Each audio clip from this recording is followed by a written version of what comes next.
everyone, and welcome to the Music is Our Hero podcast, hosted by Grammy Award winner Drea Young. This is the spot where we celebrate creativity, share stories, and lift each other up in the arts. Each episode will dive into conversations that inspire, empower, and spark new ideas, because art isn't just about what we make, it's about the community we build together. So grab a seat, get comfy, and let's grow in creativity side by side. The Music is Our Hero podcast for creativity, community, and inspiration come to life. All right, here I am this evening with Jason Dunkerley. He is part owner of Drowning Fish Studio, also partners with Spit Philly, and is an audio engineer. I am. So we are here. And also, Jason and I don't know if you guys have watched the past podcast, but I talked about him often during season 1. And everything that I talked about is slowly unfolding. So we're opening up a relationship, and he's trying to get me back. He's trying to dust off my engineer cobwebs. I'm pulling you in. Because, I can't even set a stand-up right. So you're going to be fine. It's going to be, everything's going to be great. Everything's going to be okay. As long as you have a good ear, that's really all that matters. That's all that matters. You can get an assistant to do everything else. No one cares. Yeah, stands are for the new guy. All right, so let's just hear a little bit about you, like the studio. When did it all start? How did this happen? Oh, wherever you want to God. get involved. Wow. So the briefest version. In 2002, I had bought a house, was married at the time, and we basically dedicated majority of the basement to making a studio for the band I was in. Didn't really think much of it at the time.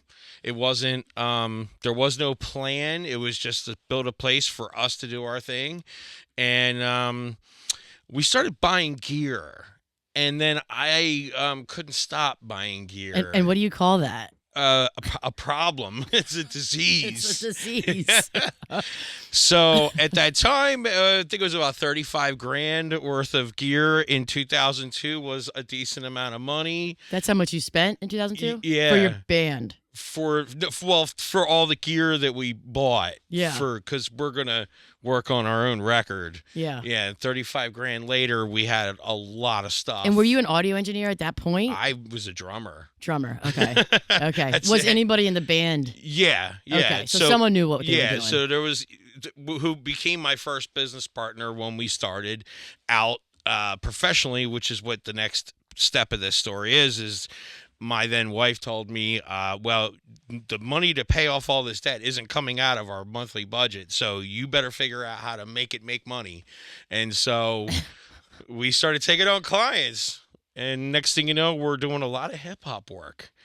Okay. And what year was that? 2002, 2003. Okay. Were you doing drums for the hip-hop work, or were you... I was engineering, but it was, I really didn't... I didn't know what I was doing. Right. I was just kind of winging it. And right. As long as it sounds good, it doesn't. I thought it sounded good. It wasn't terrible. Yeah. Sometimes they came back. That's all that matters. They came back. Returning clients is all is all that really matters. Right. Okay. And then so where this story really kind of takes a turn is the business partner and I, my buddy and I. We didn't see eye to eye. It didn't work out as a partnership in the studio. So I went out on my own, changed the name of the studio, became Drowning Fish Studio, and started chipping away at this debt to pay back for all this gear and everything we're doing. Wow. And then I started to get better and better and better at this. And I thought, okay, do we keep going or... I don't know what to do at this point. And I'm kind of a spiritual guy. And so I said some prayers, and 24 hours later, where the studio was, which was in my basement of my house in Abington, for the first time ever, the basement flooded. 24 hours after I prayed about it. And that's a bad thing. Well, it was or not. The question I was asking the universe was, should I stay here or should we move? I left that part out. I'm sorry. Oh, okay. Yeah. So should I stay here or should we expand and move out and do more, something else? Because I was feeling a little frustrated working in a basement with like 6-foot ceilings. Yeah. You know, it was very vertically challenged rooms. So, yeah, 24 hours Did your gear later. get ruined? No, as a matter of fact, what's really wild is I took apart my my computer tower that was sitting under my desk, and the water line was about a half-inch below the motherboard. And I thought, wow. I guess I'm moving out, right? And that was kind of where it was like, yeah, an astounding, like, resounding, I guess was the word I meant to use. Resounding yes, get the hell out of the basement and expand. And so we went to a few different places. Some places didn't work out. Ultimately ended up here in Port Richmond, and it was kind of our good space where we were all on our own and we had control over how the place was going to work for us and everything, and it was just a great fit, and the price was right. Yeah. So there's the control room, the live room, and then Spitz down the hall. Now, did you have all these rooms when you started? Just the room we're in right now. This was actually the booth was there. Well, no, this was the where we're sitting in is the live room. Was the live room? Okay. Yeah, that was the control room, and then the vocal booth. Okay. And this was all of Drowning. Just this. The next was the so, room and that was just the you and your hall. band, right? So did you have partners at that time? I did when I first moved in here. There was a young lady that worked with us for a bit, and then she ended up going on her own and doing quite well for herself, actually. Allie McGuire. Speaking of the devil. Yeah. So, yeah, she was here when we literally were opening. We weren't even opening. We were doing construction. If you go on to the That was Drowning back in Fish PRC page, days, right? Yeah. Community? 2011. 2011 is when we got Surprised we in didn't here. cross paths at that point. Because I came back from Manhattan in like 2010, 2011, and then I started going to PRC meetings. Well, I probably I met saw you, but I Jerk off Tarsia. Oh my God. So they had a. I think the first one I went to was at Dobbs. Right. It was like some kind of like bring your instruments like donation thing. Okay. and Okay. Pooch and all them. Yeah. Okay. And All I right. used to ride a bike everywhere, and he'd be like, "Oh, if I could be your bike seat." Like, so I'm just he'd always talk about being my bike seat. I'm like, dude.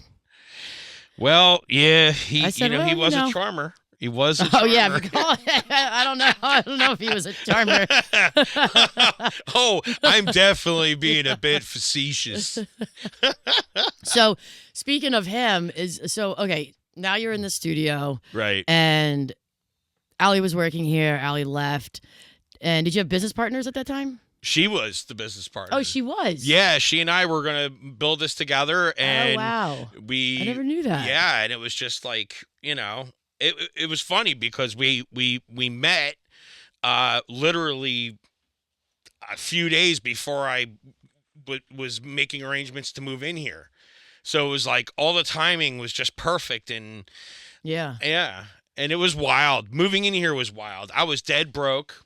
I had no money. I was pre-selling studio time to try to round up money to take care of buy drywall and spackle and wood and all the materials, because we did all the work ourselves with the help crazy. of our friends that back then I didn't know as much about working on construction, and I had a lot of friends that they wanted to see it go. They wanted to see this thing go somewhere. So a lot of I had a guy. It was the craziest thing. Literally brought a truckload of drywall here to donate. Just to here. There's That's drywall. great. Yeah, it was. And then insane. who put it up? Somebody else. We did. There was a group of us. I think he might even help put it up. It was. Wow. Yeah, it was just Kevin McCusker, dude. Thank you for being part of the beginning of this. I love it. Yeah. I'll never forget you, bro. Yeah. I don't know Kevin. Yeah, well, he's an artist, and he wanted to see it go. And Tony Rossini was another amazing guitar player who wanted to see it go. And these guys were here helping, in every way possible. It was a very humbling experience to Yeah. see people they want to see good, like good stuff like this happen, a place for people to create Yeah. and express themselves. That's what That we is always awesome. wanted it to be, and it sounds is like a that. real community vibe was going on. Yeah. Everybody was just like, Yeah, let's make this happen. It was really like it blew me away that many people just wanted to be involved and help it go. So then as far as engineering, like when did you really start? So you were doing it obviously in your basement, but then you worked behind Tarsia for a while, you said, right? Did you learn Once from we him? came here is when Did he work out of here? No. He had his little home thing, right? Nah, he had his home studio. But I didn't really connect with anybody in Philly till we moved here because all of my other operations were suburban. Okay. And then once we came here, it was really like, okay, we started reaching out, making connections. Tarsia and the PRC was part of that. Which we want to bring back, and yeah. we'll talk about that. Yeah, we'll at some talk about point. that for sure. Yeah. All right. So we're like in like 2012. What year are we in? So 2011 coming here. Actually 2010 we It's so crazy December. that we were like dancing around each other. I'm telling you, all these years. nobody knew who. Because Allie, I forget how I met Allie, and I had a meeting with her on South Street.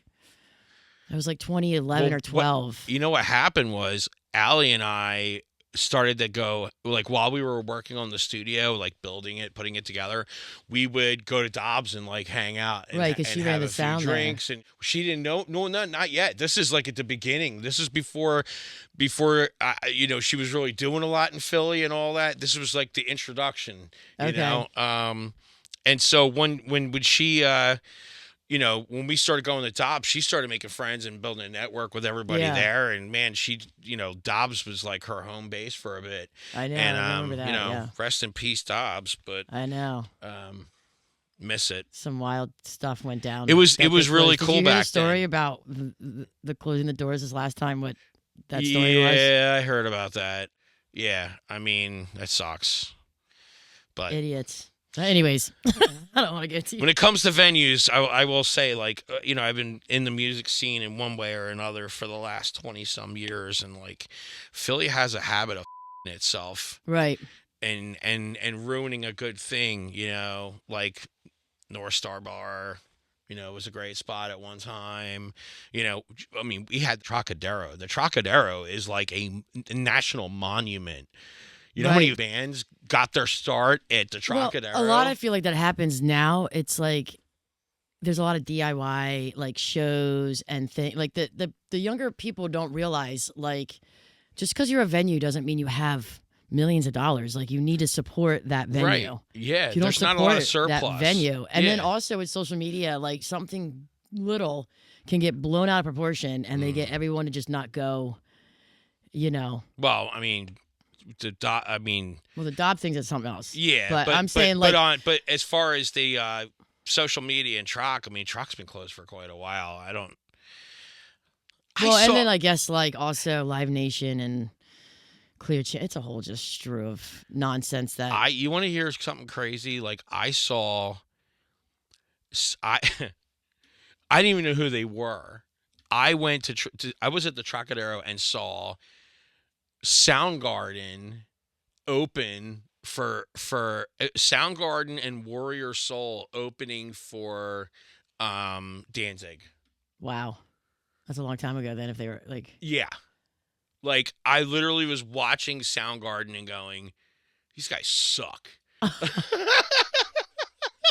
I mean, and now I'll like I was actually just telling a friend of mine today that Chris Cornell's like one of my like biggest influences. So Yeah. like, and I thought he was a tool bag at the Trocadero opening up for Danzig. He was flat, man. It was terrible. oh, he was a horrible singer. Oh yeah, I mean, I've heard that like he's come a long way over the years with his live performances. Yeah.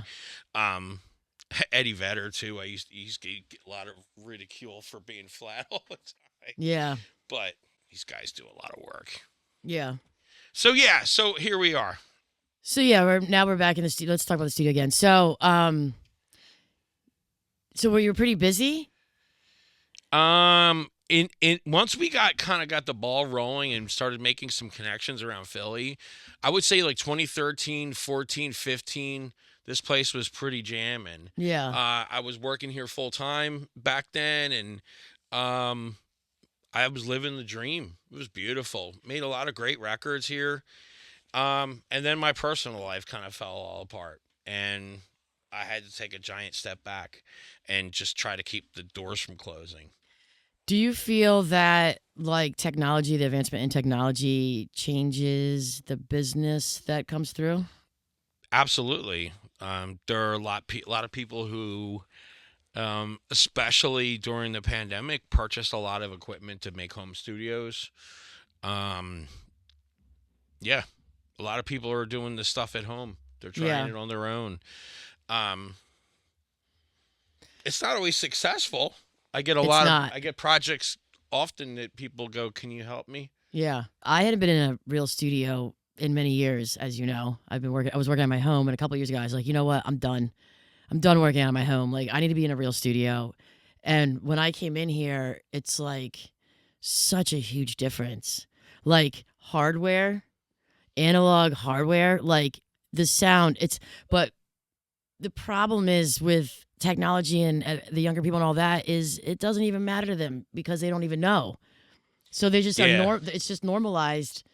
And then people's budget, it's like, what's the workaround? I mean, it's tough. I guess you got to find bands.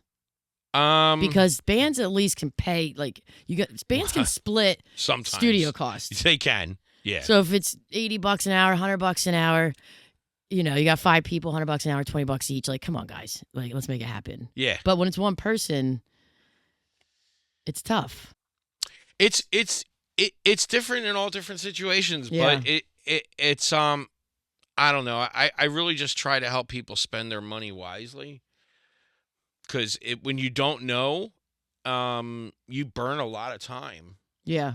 And even if you're doing it at home on your own, time's still valuable. If it's taking you 5 years to make your first record because you can't make decisions and you need and that's producer, another thing, right? Yeah, exactly. There's too many options. Right.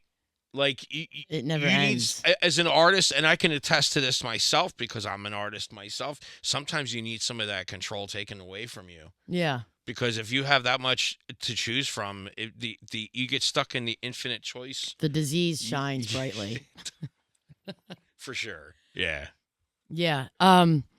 Now, do you, if you need to, and you really believe in an artist, are you somebody that are like, okay, we'll make some kind of deal that in the back end when these records start selling, or whatever it is, shows or however, you do some kind of deal, and that way you're not necessarily taking all their money at that point, right? But you're using your time and you're gambling at that point. Yeah. But it's not. It's an all-encompassing package, if that makes sense. I'm not going to judge that situation solely on their talent as a singer, as a songwriter. The situation, I'm going to evaluate, is this person going to promote themselves? Are they going to market themselves? Is this going to sit on a shelf, or are they going to go crazy with it and share it with everybody and make the product move? Yeah. Do something with the product. If that is part of the equation, I'm definitely willing to invest. And I do. And I'm actually currently doing that. Yeah. Right. Yeah. Is there a session that sticks out, like either a funny story or maybe a not a funny story, maybe just such somebody that was so talented or anything like that? Oh my God, there's so many. I've gotten death threats. But why? Well, I had a client that I have a policy in effect because of them. And I will not schedule a session without a deposit, because they would constantly book time with me, and they were such potheads they would forget that they booked with me and just not show up. Oh my God. All the time. And so I started making them give me a deposit up front, and then they would still not show up and then ask for their money back. And when I told them no, Well, the guy was like, well, How many times did you let this happen before you said we're it not? was one. It only took one time. Okay. And they were coming to my house to kill me and my family over $75. Where'd you find them at? I don't think I found them. I think they found me. Back then, we were advertising on Craigslist a lot. Oh, Craigslist. Woo! Yeah. Yeah, I went to some places because of Craigslist. Thankfully they were safe. I like in the forgot they Bronx and stuff. exist nowadays. Like, I won't even. What, Craigslist? Yeah, I've had such the scourge of the earth I show don't up think. at Yeah, my I think door it's a known thing that you from, don't go to from Craigslist. that place. Yeah, so I just. It still exists. I'm not sure. It probably does. It probably does. I mean, where else are you gonna sell used panties? Exactly. That's. I mean, I on a guess on local, OnlyFans. on a local kind of thing, you know. So what do you see with Drowning Fish? Like, what do you see for the future? What would you like? Like, what do you think? Like, well, I really pride myself in trying to create sound the old-fashioned way, by having a good source material, having a talented artist performing with that source material, and then us just taking it to the finish line sonically from there. Yeah. You know, it takes more preparation.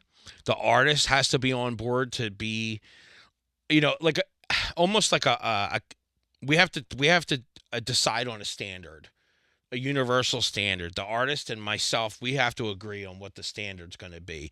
And then once the standard's created, then we talk about the plan to get there. And there has to be, we have to talk about the means to an end. Like, you have to do the preparation. You can't come here empty-handed. You got to have everything you need so that when we sit down and we work, everything happens that's supposed to happen.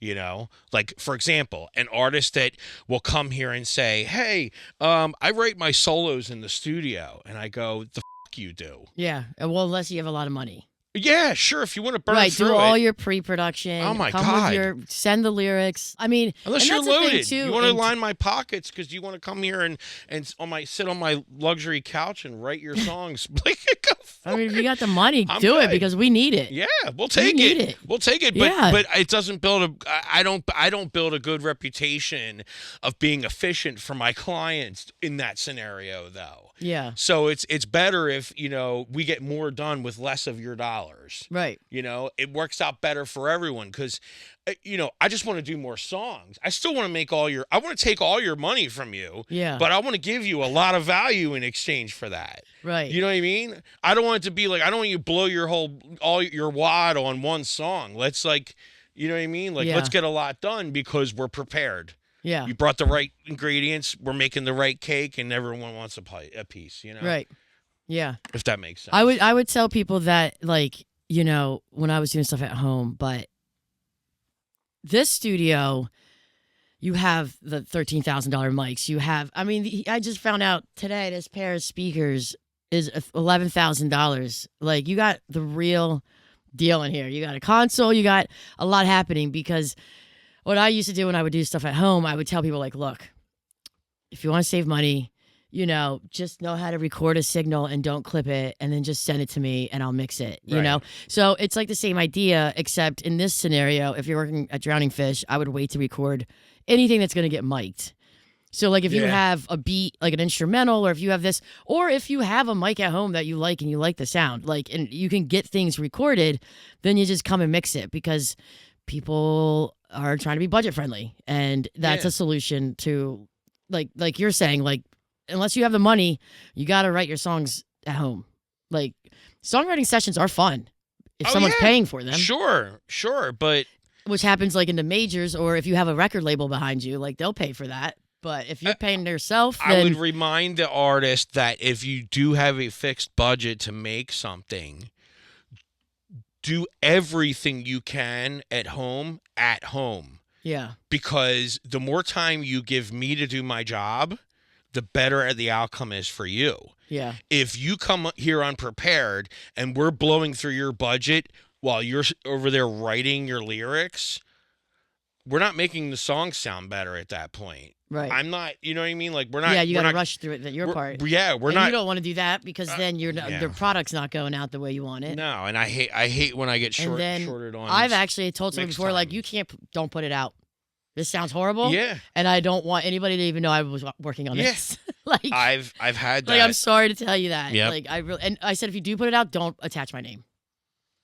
Don't attach my name. I can't. I mean that's when you. But at the same time, it's like that's when you realize that they don't have any reach either because their whole plan is flawed. Yeah. You're just like, well, at least it won't be heard by many people because they don't know anybody anyway, you know.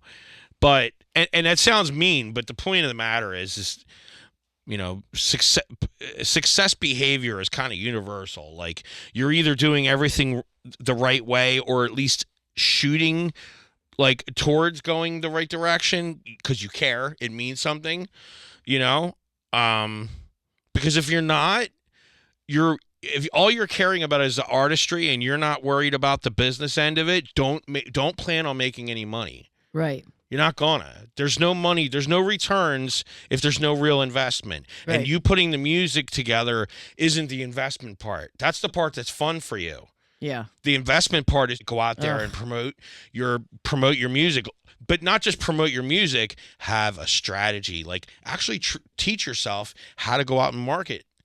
And it's completely different than it was like even 20 years ago with content. And it's like mandatory. Like artists have to be making this content and doing this and doing that. There's a lot of work that they don't want to do. But if you don't do it, then no one's going to know who you are. It's a completely different animal today. Yeah. There's no reason why you would even want to be on a label. I mean, right. At this point, you'd want this to be as much of in your wheelhouse as possible because then you get to keep all the money. Right. And you just got to hire though, like have an engineer, have a producer, you are the label. Right. Exactly. And do your paperwork. Exactly. But be legit about it. Some people, I guess, take the label because they don't want to do all that work.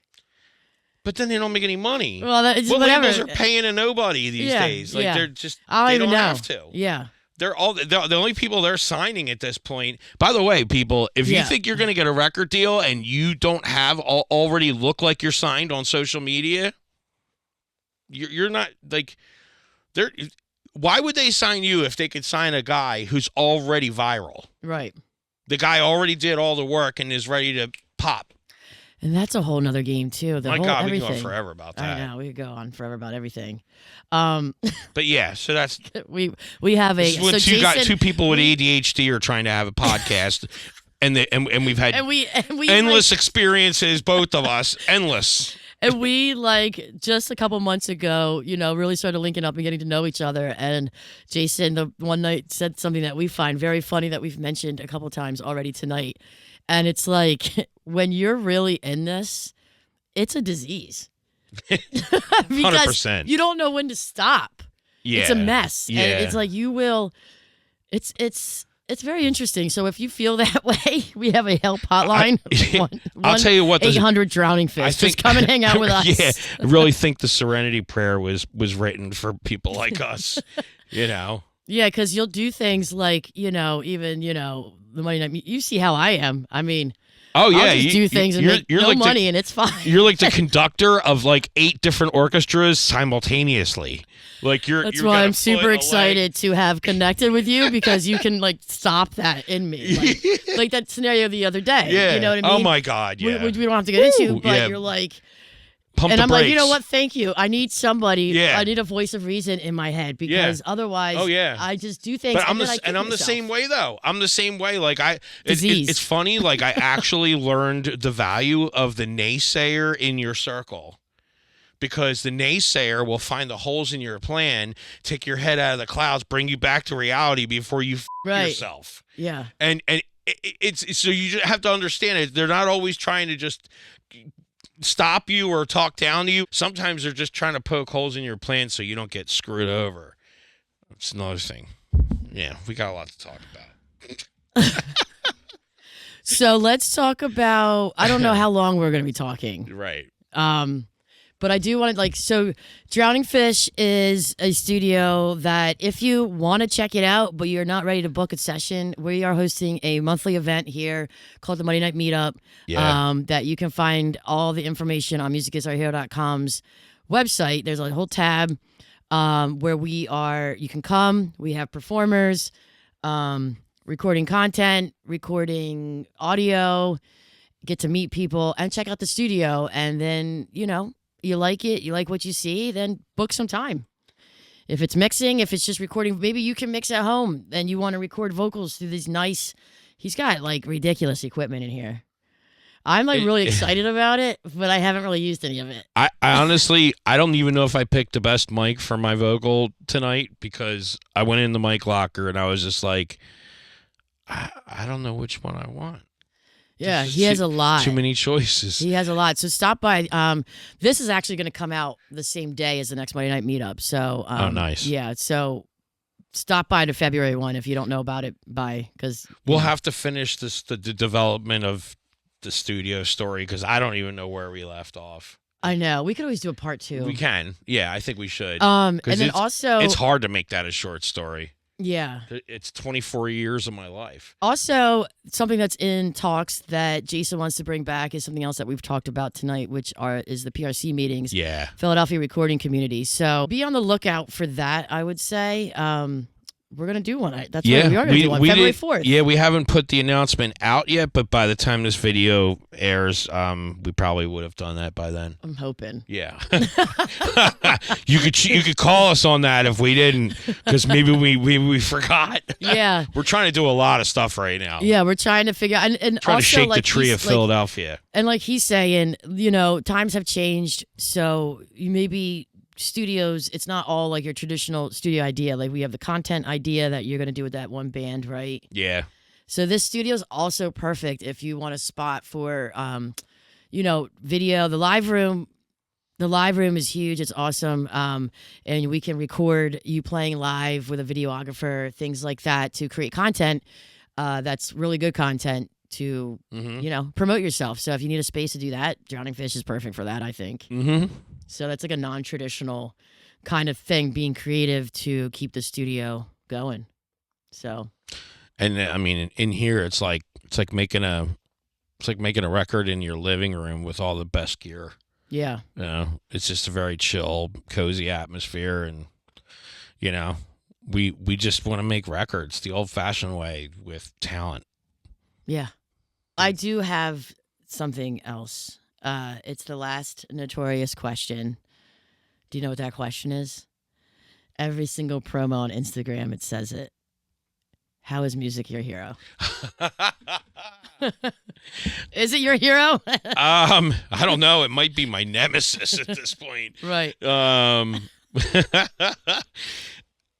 My hero? I mean... Or however you want to put it. No. That's actually quite accurate. I had a very, very crazy abusive childhood. And the only thing that kept me from doing anything stupid was music. At that point in my life, I had discovered metal. And I was, it was Metallica, Megadeth, Anthrax, Slayer, and and honestly, that music became an outlet for me to let go of all the anger and aggression I didn't understand that was inside of me from being in an abusive situation. So, right. Honestly, I really feel like it kept me. I think music has been my drug, and it kept me from getting involved in other drugs that might have really f***ed my life up. So I picked a good drug, I guess. Like we were just talking about, the things I will do for it are out of control. I will wake up in the middle of the night and sit down and start writing something down, or grab my phone and start humming a song idea and then go back to sleep. It's crazy. I'm nuts. Yeah. But but this is the that drives me. I love music. It is. Sound. I mean, sound too. Yeah. Is part of the disease. Yeah. When I hear, it's like, Oh, Yeah. like why? You know what I Yeah. mean? But it's like the good sound, the good. I mean, the first time we it's the played music, these the sound. barefoots, I cried.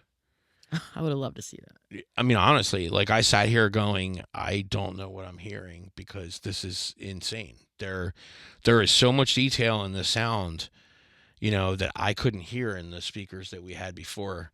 I'm not going to say what they were. Generally, they sucked compared to what I'm doing, compared to what I'm listening to now. But yeah, Yeah. I'm very lucky. Yeah. So. It's a very consuming purpose. Yeah. It is. I mean, in a great way. I love. And then the bad thing is, I love it so much that I'll do things and not value myself for how far I've come. So that's my 2026 thing. Is like no more donations. Yeah, no more. Well, like me donating my time. Yeah. All right. Cool. All right. Well, thank you for taking the time, sitting here and pleasure. talking. And we will have to do a part 2. We'll figure it out. Yeah, we'll do a part 2. Yeah. To be continued. To be continued. Yep. Until next time, keep creating, keep connecting, and keep building together. Remember, we're in this together, so let's keep each other's shine alive.